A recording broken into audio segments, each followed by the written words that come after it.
যেখানে ফোর্স বাড়ানো হয়, মানব জাতিকে দেয়, সেখানে প্রশাসনের লোক দৌড়ায়। দুইটা নীতিমালার সমন্বয় করি যদি আমরা আমাদের রাষ্ট্রগুলোকে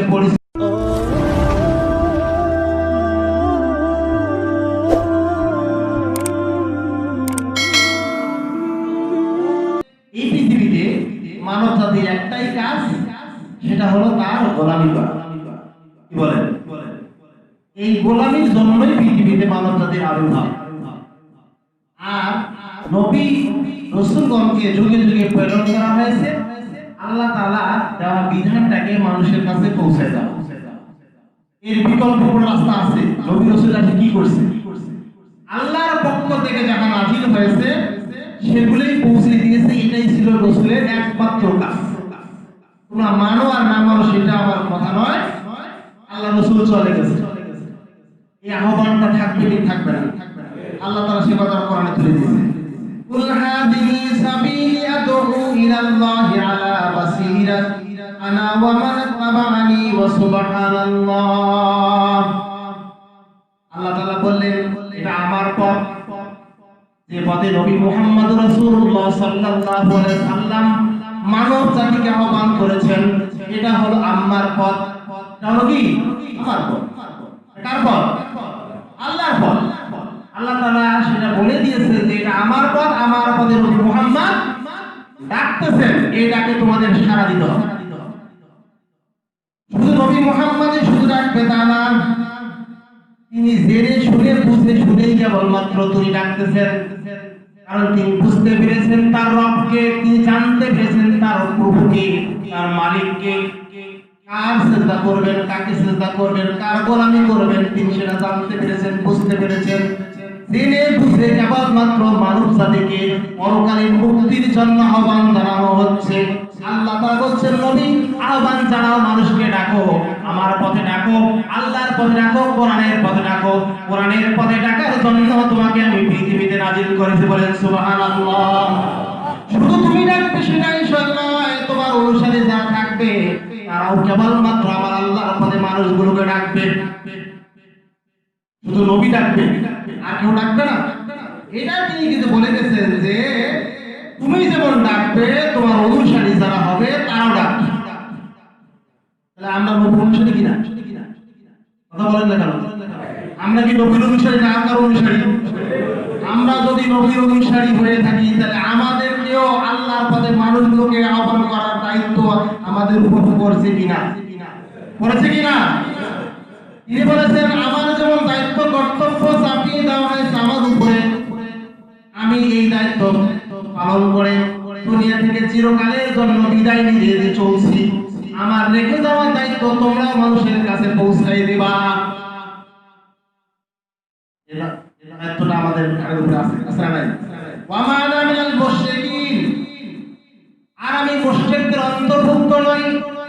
মানব রচিত সংবিধান দিয়ে যারা পৃথিবীতে মানুষকে পরিচালনা করার জন্য আহ্বান দেয়, দাওয়াত দেয়, এই মানুষগুলো আমাকেও দাওয়াত দিয়েছিল। তেনারা বলেছিলেন নবী মুহাম্মদ তোমাকে নবী হিসেবে যদি মানতে হয় আমরা মানতে পারি, শর্ত একটা, তোমার নীতিমালা কিছুটা চলবে, আমাদের যে তৈরি করা নীতিমালা সেটাও কিছুটা চলবে। দুইটা নীতিমালার সমন্বয় করি যদি আমরা আমাদের রাষ্ট্রগুলোকে পরিচালনা করি, তাহলে তোমার আপত্তি আছে নাকি? রাসূলুল্লাহ সাল্লাল্লাহু আলাইহি ওয়াসাল্লাম বললেন আমার আপত্তি আছে, আমি মুশরিকদের অন্তর্ভুক্ত নই। তোমার নীতিমালা যদি আমাকে গ্রহণ করতে হয়, আল্লাহর নীতিমালাও যদি গ্রহণ করতে হয়, তাহলে তোমাকে আল্লাহর সম পরিমাণ মর্যাদা দেওয়া হবে। অতএব এইরকম কুকার্যক্রমের সাথে আমি মুহাম্মদ জড়িত হতে পারি না। আমাকে কেন নাজিল করা হয় নাই? অতএব আমাকে নাজিল করা হয়েছে। আল্লাহ তাআলা বলছেন সূরা মায়েদা, ইয়া আইয়ুহার রাসূল বাল্লিগ মা উনজিলা ইলাইকা, হে নবী মুহাম্মদ রাসূলুল্লাহ সাল্লাল্লাহু আলাইহি ওয়াসাল্লাম আমার পক্ষ থেকে তোমার উপর যা নাজিল করা হয়েছে এটাই হুবহু মানুষের কাছে পৌঁছাও। ওয়া ইল্লাম তাফআল ফামা বাল্লাগতা রিসালাতাহু, আমার দায়িত্ব কর্তব্য তোমার কাঁধের উপরে যা চাপিয়ে দেওয়া হয়েছে এটা যদি তুমি পালন করতে না পারো, পালন করতে ব্যর্থ হও, তাহলে আমার দেওয়া দায়িত্ব পালন করা কিন্তু হলো না। তুমি যদি অপারগতা প্রকাশ করো ছোট করে দেখতে চাও তাহলে বলে শুনে রাখো, জেনে রাখো, আমার দায়িত্ব যেটা তোমাকে দিলাম এটা কিন্তু পালন করা হলো না। আল্লাহর নবী বললেন, রব্বুল আলামিন চতুর্দিক থেকে কাফের বেঈমানরা ঘেরাও করে রেখেছে, আমি কার কাছে মানুষের কারণ মানুষগুলোর কাছে কালেমার দাওয়াতটা পৌঁছাবো। যেখানে নবী মুহাম্মদ তার দল সেখানেই ফোর্স বাড়ানো হয়, যেখানে নবী মুহাম্মাদের দলগুলো যে কোরআনের আহ্বান মানব জাতিকে দেয় সেখানে প্রশাসনের লোক দৌড়ায়, সেখানে নজরদারি করা হয়, সেখানে 144 ধারা জারি করা হয়, সেইখানে বন্ধ করার ষড়যন্ত্র করা হয়। সমস্ত কাফের বেঈমানরা একটাই টার্গেট, নবী মুহাম্মাদের মিশনকে এই জমিনে আর টিকে রাখতে দেওয়া যাবে না। রাসূল সাল্লাল্লাহু আলাইহি ওয়াসাল্লাম আমি কেমন করে তাহলে পৌঁছাবো? তুমি তো বলছো আমার কথাগুলো পৌঁছাও মানুষের দ্বার গড়ায়, কিন্তু যাবো কার কাছে? যেখানে দুইটা মানুষকে ডাকি সেখানে পাহারাদারি, সেখানে নজরদারি, সেখানে বন্ধ করা হয়, সেখানে প্রশাসন করানো হয়, সেখানে বন্ধ করা ষড়যন্ত্র করা হয়। পৌঁছাবো কিভাবে? আল্লাহর নবীকে এইরকম চলে যাত্রা দেওয়া শুরু করলো, সে সময় তো মানুষের মুসলমানদের সংখ্যা ছিল অতি নগণ্য। কি বলেন? মুসলমানদের সংখ্যা ছিল কি? অতি নগণ্য, অনেক কম। নবী মুহাম্মদ তার অনুসারীরা কিভাবে দাওয়াত পৌঁছায়? দাওয়াত পৌঁছার তো কোনো পরিবেশ নাই, হক কথাগুলো বলার পরিবেশ নাই, মানুষকে বোঝার পরিবেশ নাই, পরকালীন জীবনে ভয় ভীতির ওয়াজ করার পরিবেশ নাই। কিভাবে পৌঁছাবে? আল্লাহ তাআলা বললেন, আল্লাহু ইয়ারসিলুকা মিনান নাস। হে নবী তুমি বিস্মিত হইও না, তুমি ভয়ভীতি প্রদর্শন করো না। তোমার কখনো ভয় করার কোনো কারণে আমি দেখি না। যে সমস্ত মানুষগুলো তোমাকে হত্যা করার ষড়যন্ত্র করছে, তোমাকে দুনিয়া থেকে বিতাড়িত করার দেওয়ার ষড়যন্ত্র করছে, তোমার বেসনটাকে আমার দেওয়া বেসনটাকে নিস্তব্ধ করার ষড়যন্ত্র দ্বারা করছে, ওই মানুষগুলোর কবল থেকে তোমাকে রক্ষা করার দায়িত্ব আমার আল্লাহর নিজের। কার কথা? কার কথা? আল্লাহ তাআলা নিজে বলছেন যে ওই সমস্ত মানুষগুলোকে ভয় তুমি করো না, তুমি কালেমাতুল হক কথাগুলো পৌঁছাও, আর সেই সমস্ত মানুষের কবল থেকে রক্ষা করার দায়িত্ব আমি আমার কাঁধের উপর নিলাম। তাহলে ইমানদারদের অভিভাবক কে? ইমানদার অভিভাবক কে? ইমানদারদের অভিভাবক যদি আল্লাহ হয়ে থাকেন তাহলে তার কোনো চিন্তা নাই, তার কোনো ভয় নাই। আল্লাহু ওয়ালিয়ুল্লাযীনা আমানু ইউখরিজুহুম মিনাজ-যুলুমাতি ইলান নূর। আল্লাহ রাব্বুল আলামিন বললেন যারা ইমানদার হবে, যারা মুমিন হবে, যারা মুত্তাকি হবে, এই মানুষগুলোর অভিভাবক হলেন আল্লাহ।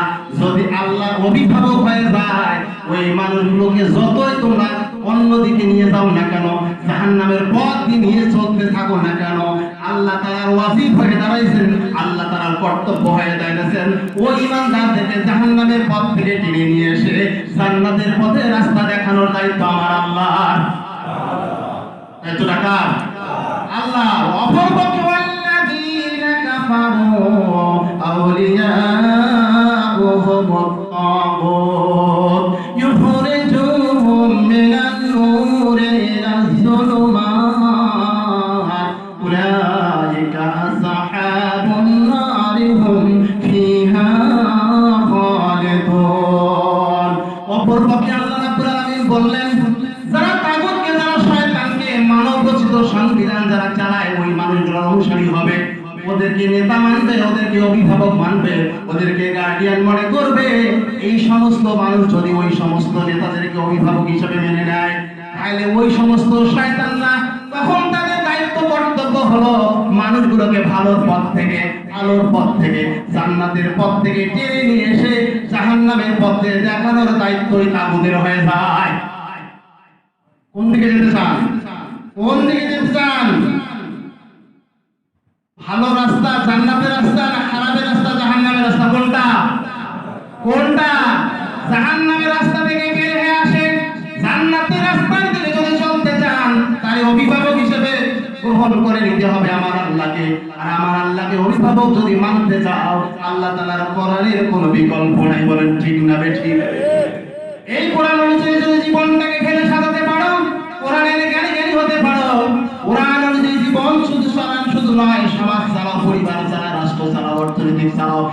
সর্বক্ষেত্রে যদি কোরআন অনুযায়ী যদি চলতে চাও, আল্লাহ তাআলা এই জগতে তোমাদের জীবনটাকে ধন্য করবেন, ইজ্জতওয়ালা করবেন, সম্মানিত করবেন। পরজগতে তোমাদের গুনাহগুলো মাফ করে দিয়ে জান্নাতের মেহমান বানিয়ে দিবেন। সুবহানাল্লাহ। এই কারণে আল্লাহর নবী বলেছেন, ইন্না হাদিহিল মাজলিসি মিনাল বালাগিল্লাহি ইয়াকুম ওয়া ইন্না রাসূলুল্লাহ। হযরতে হাসান ইবনে মাযযাবি রাদিয়াল্লাহু ইবনে মাসউদ থেকে বর্ণনা করা হয়েছে, তিনি বলেছেন, আমি একজন শিক্ষক, আমার ছাত্রদেরকে আমি আহ্বান করেছি, যখন এই কোরআনের আয়াতটুকু আমার কর্ণপুরে আসলো, যখন আমার স্মরণ হয়, তখনই কেবলমাত্র আমার এই কথাগুলো মনে হয়, যখনই আমি আমার ছাত্রদেরকে এই ওয়াজটা করি। তিনি বলছেন, আমি এই ওয়াজটা করি, কি ওয়াজ? ইন্না হাযা মাজলিসুন ফিল বালাগ। আমার এই মজলিসটা হলো দাওয়াতের মজলিস, দাওয়াত পৌঁছে দেওয়ার মজলিস, মানুষের কাছে পৌঁছে দেওয়ার মজলিস আমার এই মজলিস। এই মজলিসের মধ্যে একটা জিনিস এসেছে, সেটা হলো আল্লাহু ইয়্যাকুম ওয়া ইন্না রাসূলুল্লাহ। আল্লাহ তাআলা নিজে রাসূলুল্লাহ সাল্লাল্লাহু আলাইহি সাল্লামকে শিখিয়ে দিয়েছেন, জানাই দিয়েছেন, বাতাই দিয়েছেন, আমার দেওয়া দায়িত্বগুলো তুমি মানুষের কাছে হুবহু পৌঁছাও। আল্লাহর নবী দুনিয়া থেকে চলে গেছেন, এই দায়িত্বটা এসেছে কার উপরে? কাদ বাল্লাগা মা আরসালা বিহি ওয়া আনতুম ফাবাল্লাগু আন্না আহসানু মা তাসমাউন। আমি তোমাদের সমস্ত ছাত্রদেরকে বলছি, আমরা যেমন রাসূলুল্লাহ সাল্লাল্লাহু আলাইহি ওয়াসাল্লামের পক্ষ থেকে যাহা নাযিল হয়েছে, আল্লাহর পক্ষ থেকে যা নাযিল হয়েছে, আমাদের কাছে পৌঁছানো হয়েছে, আমরা সেটা গ্রহণ করেছি। আমরা যেটা শুনেছি আমরা শুধু তোমাদের কাছে পৌঁছাচ্ছি। তোমরা যারা উপস্থিত আছো, এই মানুষগুলোকে শ্রবণ করো, কর্ণপুরে প্রবেশ করাও, ভালো করে মনোযোগ সহকারে শোনো, শুনে আর বাকি লোকদের কাছে পৌঁছাও। কি পৌঁছাবো? যে আমার আল্লাহ পৃথিবীতে মানব জাতির জন্য একটা গাইডলাইন দিয়েছেন, একটা হেদায়েতের নমুনা পেশ করেছেন। এই গাইডলাইনটা যদি তোমার জীবনে যদি একমাত্র অবলম্বন হিসাবে গ্রহণ করো, দুনিয়ার জীবনে কোনো অকল্যাণ হবে না, পরকালের জীবনে মুক্তি মিলবে। কিছু কিছু মানুষ জিজ্ঞাসা করলো, এই কোরআন গ্রহণ করার কারণে, এই কোরআনটাকে ধারণ করার কারণে, কোরআনের সংগ্রাম করার কারণে আমাদের উপর বিপদ চেপে আসছে। আল্লাহ তাআলা জানিয়ে দিলেন, কোরআন গ্রহণ করার কারণে কখনো কারো উপর কোনো বিপদ আসে না। মা আনজালনা আলাইকাল কুরআনা লিতাশকা।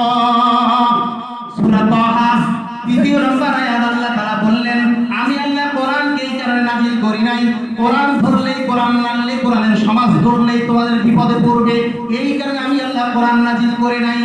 কেন কোরআন নাযিল করা হয়েছে? ইল্লা তাযকিরাতান লিমান ইয়াখশা। এই কোরআনটাকে আমি সংবিধান করেছি, আমি স্মরণিকা করে দিয়েছি। এই কোরআনটা মানুষের জন্য হেদায়েতের নমুনা পেশ করার জন্য পৃথিবীতে প্রেরণ করেছি। এই কোরআন মানুষের স্মরণিকা কেবলমাত্র যারা কেবলমাত্র আল্লাহকে ভয় করে তাদের জন্য এটা স্মরণিকা। এটা হেদায়েতের নমুনা ওই সমস্ত মানুষের জন্য যারা আল্লাহর ভয় লালন করে, তাদের জন্য এই কোরআনটা হলো সংবিধান। আর যারা কোরআনটাকে লালন করতে চায় না, তাদের জন্য কোরআনটা একটা বোঝা। কি বলেন? কোরআন স্পর্শ করলে, কোরআনের আন্দোলন করলে বিপদ আসবে, এটা আল্লাহ এক কথা বলে দিয়েছে, মা আনজালনা আলাইকাল কুরআনা লিতাশকা। আমি কোরআন নাযিল করেছি মানুষকে বিপদে ফেলাইতে, এটা মনে করো? কখনোই নয়। আমি কোরআন মানুষকে বিপদে ফেলার জন্য নাযিল করি নাই। আজকে যারা আমরা মনে করি যে কোরআন ধরলেই, কোরআনের আন্দোলন করলে বিপদে পড়ে, বিপদে পড়ে না। কোরআন আন্দোলন করতে গিয়ে যে সমস্ত বিপদ মুসিবত এসে যায়, ইমানদারদেরকে মনে করতে হবে, ইমানদারদের কোনো মুসিবত আল্লাহ নাযিল করে না, ইমানদারদের জন্য আল্লাহ পরীক্ষা নাযিল করেন। কারণ যুগে যুগে যত মহামানব পৃথিবীতে এসে পরীক্ষা দিয়েছেন, তার অনুসারীরা পরীক্ষা দিয়েছেন, যত ইমানদারের ইমান মজবুত, তত বেশি কঠিন পরীক্ষা দিয়ে আল্লাহ তাআলা তাদেরকে পরীক্ষা করে যাচাই বাছাই করে কেবলমাত্র জান্নাতের মেহমান বানায় দেন। সুবহানাল্লাহ। পরীক্ষা দেবেন না, জান্নাতের মেহমান হতে পারবেন না। যেমন 1 ক্লাস পরীক্ষা না দিলে ক্লাস 2 উঠা যায় না, মেট্রিক পরীক্ষা না দিলে ইন্টারমিডিয়েট উঠা যায় না, তেমনি আল্লাহ তাআলা জান্নাত পাইতে গেলে পরীক্ষা ছাড়া জান্নাত যেতে পারবেন না। অবশ্যই পরীক্ষা আসবে। এই পরীক্ষায় উত্তীর্ণতার স্বাক্ষরের জন্য আল্লাহর কাছে সাহায্য চাইতে হবে। অতএব আসুন, আমি আপনাদের এসে অনুরোধ করতে চাই, কোরআন এসেছে আমাদের জন্য হেদায়েতের নমুনা পেশ করার জন্য, কোরআন এসেছে আমাদের হেদায়েত দেওয়ার জন্য, রাস্তা দেখানোর জন্য। আল্লাহর নবীর তরিকা কোরআন অনুযায়ী স্পষ্ট করে দিয়ে গেছেন, আমাদেরকে বুঝতে জানতে একদম অসুবিধা হওয়ার কথা নয়। কি বলেন, অসুবিধা হওয়ার কথা কি? এতটুকু স্পষ্ট হওয়ার পরেও যদি কোরআন থেকে বিচ্যুত হয়ে যায়, আমাদের উপরে গজব আসাটা স্বাভাবিক। কি বলেন? আজকে কেন এত বিপদে, তো গজব কেন বলতে পারবো? গোটা দেশ, গোটা পৃথিবী, মানব জাতি একমাত্র পথ হারিয়েছে কোরআনের পথ। কোরআনের পথ থেকে বিচ্ছিত হওয়ার কারণে এরকম বিপদ আমাদের উপর নাজিল হচ্ছে।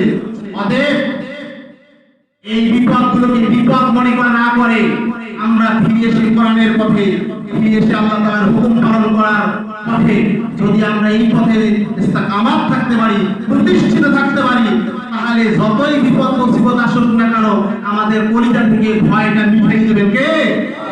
আল্লাহ বলেন, রাব্বুনাল্লাহ সুম্মা ইসতাকামু তাতানাজ্জালু আলাইহিমুল মালায়েকা আল্লা তাখাফু ওয়া লা তাহজানু ওয়া আবশিরু বিল জান্নাহ।